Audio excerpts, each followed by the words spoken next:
And now Hello I and go on welcome and back to the continue some channel more for some Star more citizen content. detail. This week And we'll feature and that he's Xenothreat gone. Idris tour we teased in episode 6. So for those who may not be aware, Xenothreat is a xenophobic terrorist group that operates at a ruined station in the power system. The in-game Xenothreat missions have been going on for a few years. This year was a marked difference from previous iterations, though, as this year went to a series of missions denoted as phases. So in previous years, Xenothreat would happen usually shortly after Fleet Week and Invictus Launch Week. It would be the singular event. It would go on for a week or whatever, and there was basically that mission had 3 individual phases within it. The first was to recover um, some goods, particularly like quantanium and other things like that, that had not made it to the military station in Stanton due to Xenothreat pirate attacks. Once you'd gotten the materials, the second thing would be defend the Idris while it got all the supplies loaded and it was kind of refueled and rearmed. And so there would be, kind of waves that would attack. And the final one was Xenothreat would bring an Idris in, and then the Javelin and the Idris would duke it out. This year's difference uh, are numerous. First, there was 5 phases that led up to the Xenothreat event, and it's now called Overdrive. And those were a series of smaller scale missions that kind of ramped up in intensity, both ground and space combat and stuff like that, delivery missions, what have you, in anticipation for the main Xenothreat event, which is now called Overdrive 6. And this kind of marks the start of those multi tiered missions because that's kind of the direction the Star System wants to go in. And I fully support it because it was a lot of fun. While the servers were struggling, I will admit, and there were some bugs, my wife and I had a great time doing all of those events. The other benefit is that they gave tangible rewards. So one of those rewards is if you completed all 5 phases of the Overdrive Initiative, the preemptive ones before the main Xenothreat Overdrive Initiative um, 6, then you actually got a F7A Mark II, which is the only time you've been able to acquire one thus far. And if you completed Phase 6, then you also got a set of Xenothreat Medium Armor. So neat little in-game rewards for this content. But the final and arguably more interesting change is that the Xenothreat Idris was actually boardable and you could take it out from the inside. And so, as many players, um, you know, as many other players probably thought, I wanted to board and get my hands on the Idris. And luckily, I was fortunate enough to do so. As mentioned in episode 6, I joined the Blue Nova PMC group and helped them crew that lovely Idris. And we had literally 7 hours and 10 minutes of us running around and dominating in that Idris in the server. Luckily, we were all law abiding. Luckily for the other players, because we were just helping out, and it was actually a great lot of fun. And I do still have all kinds of footage. Like I said, 7 hours and 10 minutes to be exact of footage in that. But some of that footage I actually did where I'm walking around the interior, and so that's what this video is going to be. We're gonna jump in, and I'm gonna go throughout the interior of the Idris. One thing to note: the Idris, for those who may have boarded a non-Xenothreat Idris in the past, is very similar to what you would have seen. However, the devs have done a fantastic job of giving this one a unique identity on the inside because there are many areas where they've added additional set dressing. The one that was in the Invictus launch week was very sterile, empty, and it didn't have a lot of set dressing, where they have gone over and above with the set dressing for the Xenothreat Idris. There is decals throughout. There are shell casings. There are blood splatters. There are areas where there has been obviously some sort of moisture or liquid leak. There are mats laying around, um, cargo strung about, you name it. So, reason why I'm prefacing this video with all that is rather than talking about every individual difference, I will just make a running commentary as I go through, because as this was pre-recorded, obviously I don't have any control now over the speed at which I traveled. So just have in mind that the uh, every difference that might exist won't necessarily get pointed out, just in the interest to make sure I cover everything without having to pause the video multiple times throughout. So without further ado, let's jump right in. All right, so starting on the bridge here, you can see that the set dressing that I was speaking about, the Xenothreat decal, as far as the text face as well as at the back here, and overall they've modified the lighting, given it some more ambience. As we go out towards the port side of the vessel, you can see on the server blades there, there is the blood spatter. Same thing, the decal beneath us here. And as we head down the stairs, still continuing towards the port side, we have the mats and the cargo strung about. And this kind of theme goes through. For those who may not be familiar, there is a turret through the door that's behind us now, and as well to the front, on both the port and starboard side of the ship. As you exit the bridge arms, there are the top 4 turrets. There are 7 turrets on the Idris, 2 on the bottom, 4 at the rear, and the 1 up front. As we come back downstairs here, we're now entering the B deck, and directly in front of us there is one of the walkways that heads over to the starboard side. We're turning left, which is heading towards the forward part of the ship. And you can see more of that set dressing with the shell casings everywhere and the cargo, the, I don't know, tubing, you want to call it. There's also some of these blast plates where they have the Xenothreat kind of decals. But heading into the mess hall, this is one of the spots that had the most work, which makes sense because it would be a focal point. There's a lot of graffiti everywhere and very interesting aesthetic throughout. More blood splatter, more shell casings. So this area of the ship maintains fairly similar once you enter the crew quarters. There are the mats strung about, as you can see here, but other than the mats in the bathroom and that one mat you see in the actual crew quarters right there, the rest of it's fairly similar. If you've never been on the Idris, this area is likely where you're going to stay right there. So those 2 doors lead to the separated crew quarters, and that's where you and the old man, played by Mark Hamill, are going to be sleeping your nights away during Squadron 42. Coming back into the mess hall and carrying directly through, we head into the shower rooms. Only weird thing about this is that if you were thinking about practicality on a real ship, that means that people wake up and have to come across the mess hall to have their shower. So if they happen to be, particularly active and had stank, they'd be dragging that through. But a concession you make on a cramped military ship, I suppose.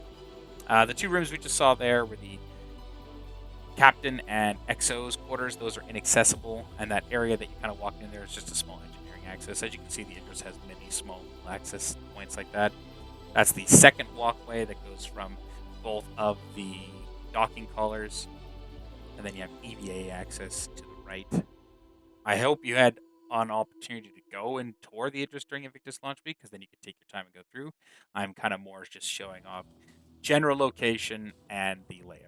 As you saw back there, the missile room is still inaccessible even on this variant, and then entering the med bay, we have more blood, more shell casings, and many body bags. The crew of this Idris did not have a good go. An NPC managed to glitch in there. I don't know how. I certainly couldn't get in.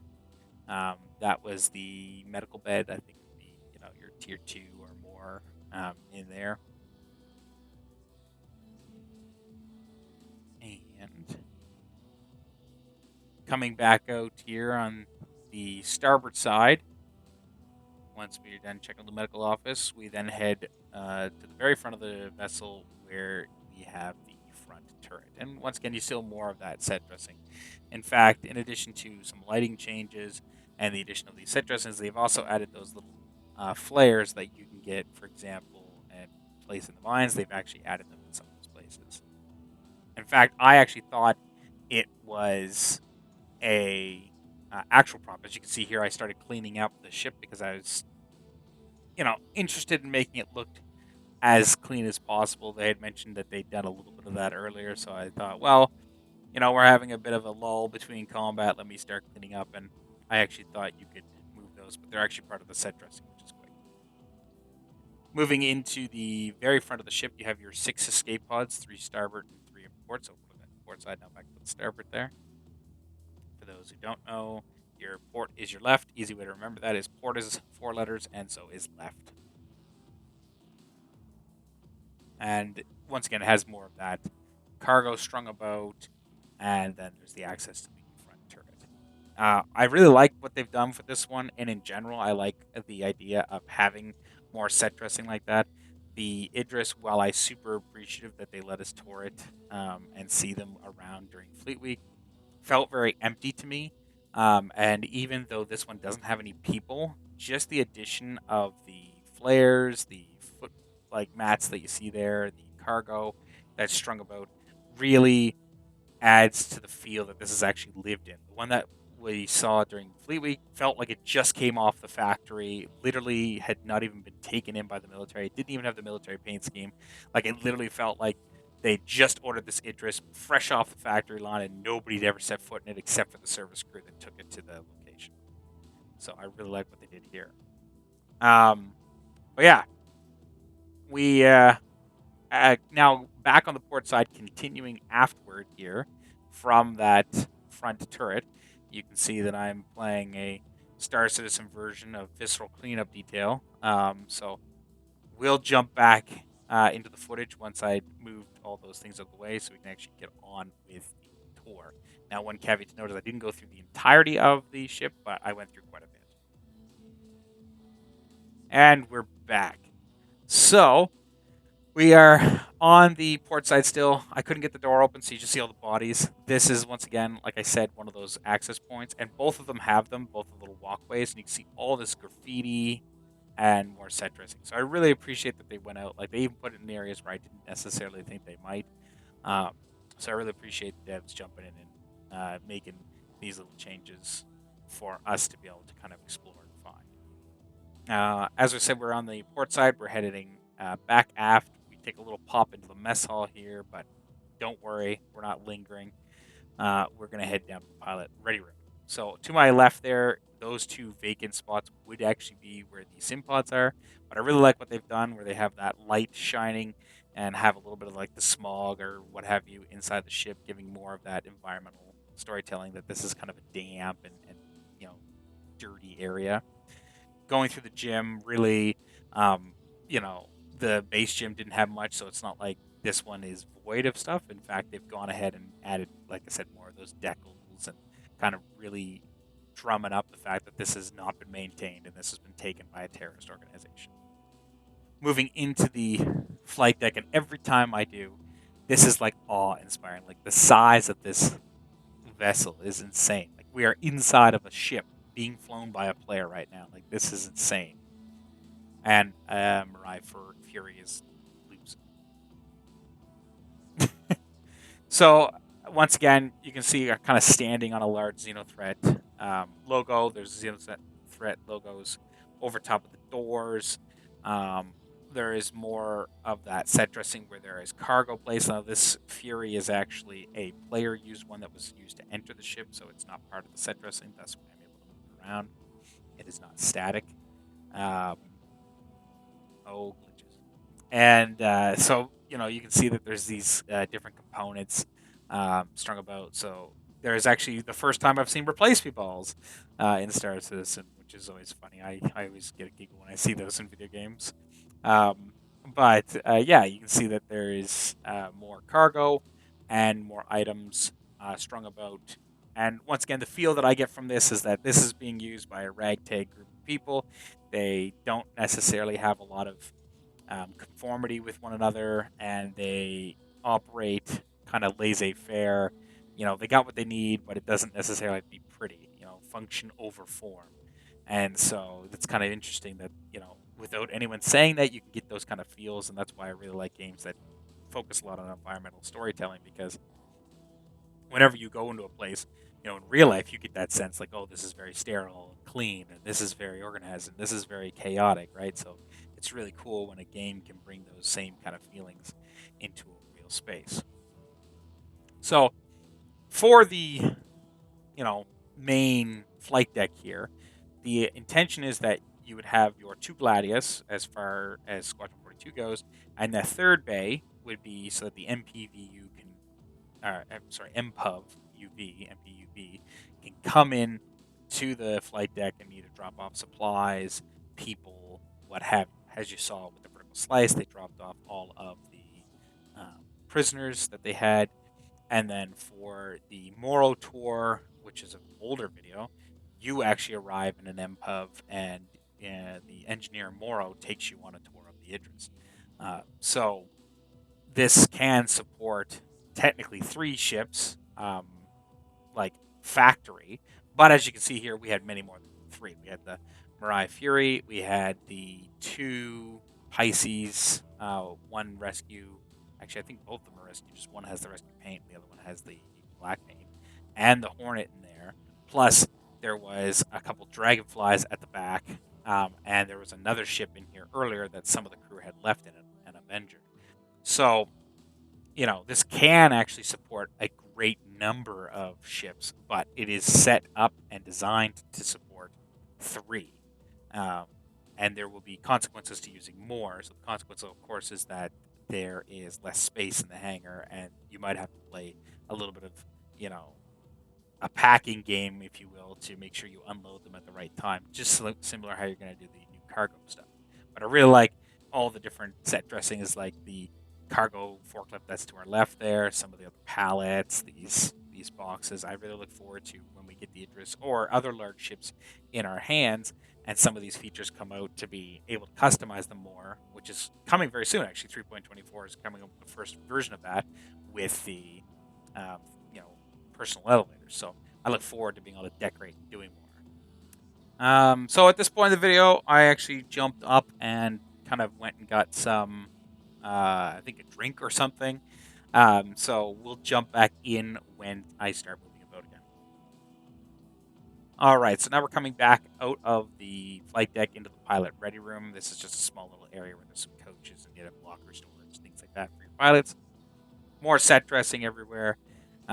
Really went all out in making this dark and dingy and stuff like that. Coming back into, and you can see that really great Xenothreat logo over there. Now, I'm a law-abiding player, so I actually don't, condone the Xenothreat. And it was very fun murdering every single one of them. However, their logo is cool, and the dev team did a fantastic job at making this feel very different from the regular Idris that you get inside of. So, as we move about, the downstairs area, which I do jump down into a little bit, which is that small little corridor that leads between the um, port and starboard side and has access to your lower turrets, MPUV hangar, and your gravity generator, did not receive, at least from what I saw, any market differences from the regular one. So I do go down there for the sake of completion, but it doesn't really show much difference. So, well, that's why we're back up in the hangar, kind of just going through those differences that you see.